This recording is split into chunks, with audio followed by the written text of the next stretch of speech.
মাঝে মাঝে মনে হয় না সবকিছু কেমন অন্ধকার, মনে হয় যেন একা একা পথ হারিয়ে গেছে। আজকের এই আলোচনাটা ঠিক সেই মুহূর্তগুলোর জন্যই। আমরা একসাথে একটা জার্নিতে যাব, নিজেকে হারিয়ে ফেলা থেকে আবার নিজের ভেতরের আসল শক্তিটাকে খুঁজে পাওয়ার জার্নি। তো চলুন শুরু করা যায়। একটু ভাবুন তো, একটা সময় ছিল, তাই না, যখন আপনার ভেতরে ছিল আগুন, অদম্য তেজ, অফুরন্ত এনার্জি। এই একটা লাইন, একদিন তুমি ছিলে আগুন, এটাই আমাদের আজকের যাত্রার শুরু। চলুন খুঁজে বের করি সেই হারিয়ে যাওয়া আগুনটাকে। তো আমাদের এই জার্নির প্রথম ধাপের নাম একসময় তুমি ছিলে আগুন। দেখুন, এখানে আমরা এখনই কোনো সমাধান খুঁজব না, বরং এখনকার যে কঠিন পরিস্থিতিটা, যে অনুভূতিগুলো আপনাকে ঘিরে ধরেছে, সেগুলোকে আগে মেনে নেব। কারণ জানেন তো, কোনো কিছু বদলানোর প্রথম স্টেপই হলো সেটাকে স্বীকার করে নেওয়া। মনে পড়ে সেই দিনগুলো যখন সকাল হতো কোনো একটা স্বপ্নকে সত্যি করার জন্য।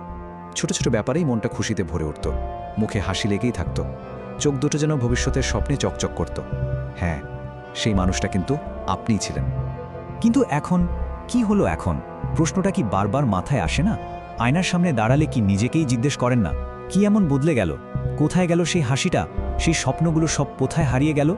এই প্রশ্নটাই যেন একটা আয়না, যা আমাদের একদম সত্যিটার সামনে এনে দাঁড় করিয়ে দেয়। এই যে শব্দগুলো, ক্লান্ত, ভাঙা, নিজের ভেতরেই হারিয়ে যাওয়া, খুব চেনা লাগছে, তাই না? এটা শুধু শরীরের ক্লান্তি না, এটা মনের ক্লান্তি। ভেতরটা যেন একদম ভেঙে চুরে গেছে। আর সবচেয়ে ভয়ঙ্কর অনুভূতি কোনটা জানেন? যখন নিজের ভেতরেই নিজেকে আর খুঁজে পাওয়া যায় না। মনে হয় যেন একটা ঘন কুয়াশার মধ্যে একা দাঁড়িয়ে আছেন, কোনো রাস্তাই দেখতে পাচ্ছেন না। আর যখন এই সব অনুভূতিগুলো একসাথে এসে চেপে ধরে, তখন মনের ভেতর থেকে একটাই আওয়াজ আসে, সব শেষ, আর কিচ্ছু হবে না। মনে হয় যেন এটাই নিহায়া। কিন্তু আমি আপনাকে বলছি, এটা শেষ না, একদমই না।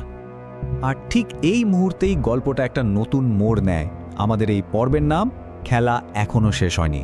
কারণ জানেন তো, সবচেয়ে অন্ধকার সময় কিন্তু আশার প্রথম আলোটা জ্বলে ওঠে।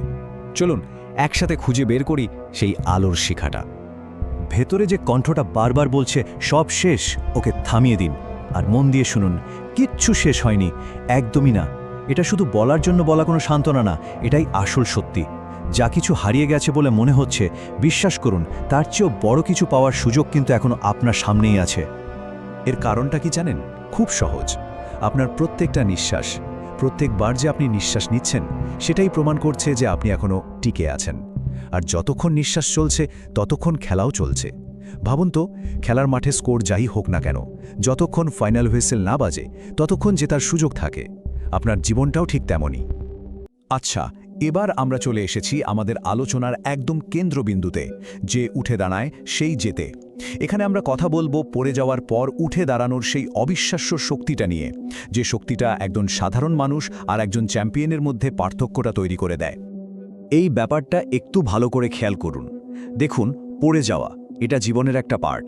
এমন কোনো সফল মানুষ খুঁজে পাবেন না যে জীবনে কখনো হোঁচট খায়নি। এটা খুবই নর্মাল একটা ব্যাপার। কিন্তু আসল খেলাটা শুরু হয় এরপর। পড়ে যাওয়ার পর উঠে দাঁড়ানোটা, ওটাই হলো মহত্ব। সবাই পড়ে, কিন্তু উঠে দাঁড়াতে পারে শুধু তারাই যাদের ভেতরের জেদটা মরে যায়নি। ইতিহাস কিন্তু শুধু তাদের কথাই বলে না যারা অনায়াসে দৌড়ে জিতেছে। ইতিহাস আসলে তাদের মনে রাখে যারা হাজারবার পড়ে যাওয়ার পরেও গা থেকে ধুলো ঝেড়ে আবার উঠে দাঁড়িয়েছে। মনে রাখবেন, যারা উঠে দাঁড়ায় তাদের নামটাই কিন্তু ইতিহাসে লেখা হয়। এটা একটা ইউনিভার্সাল ট্রুথ, মেনে নিতেই হবে। জীবন আপনাকে থামানোর চেষ্টা করবেই। পরিস্থিতি, চারপাশের মানুষ, এমনকি ভাগ্য, সবাই মিলে বাধা দেবে। একবার না, হাজারবার। প্রত্যেকটা স্টেপে আপনি চ্যালেঞ্জের মুখে পড়বেন। এটাই খেলার নিয়ম। কিন্তু আসল ম্যাজিকটা কোথায় জানেন? আপনার সিদ্ধান্তের। যেই মুহূর্তে আপনি মন থেকে ঠিক করে নেবেন যে আমি আবার উঠে দাঁড়াবো, বিশ্বাস করুন, সেই মুহূর্ত থেকে পৃথিবীর কোনো শক্তি আপনাকে আটকাতে পারবে না। আপনার ভেতরের জেদটাই তখন আপনার সবচেয়ে বড় হাতিয়ার হয়ে উঠবে। এই অংশটা খুব ইন্টারেস্টিং। আপনি শুধু দাঁড়াননি এখনো। এর মানে কি? এর মানে হলো আপনার শক্তির কোনো অভাব নেই। প্রবলেমটা আসলে অন্য জায়গায়। চলুন তো খুঁজে বের করা যাক ব্যাপারটা কি। এই তিনটা সত্যি কথা একদম মনের ভেতরে গেঁথে নিন। 1 নম্বর, আপনি দুর্বল নন, আপনি শুধু ক্লান্ত। 2 নম্বর, আপনি হেরে যাননি, আপনি শুধু একটা কঠিন লড়াই লড়ছেন। আর 3 নম্বর, যেটা সবচেয়ে ইম্পর্ট্যান্ট, আসল সমস্যাটা আপনার ক্ষমতা বা ভাগ্যের না।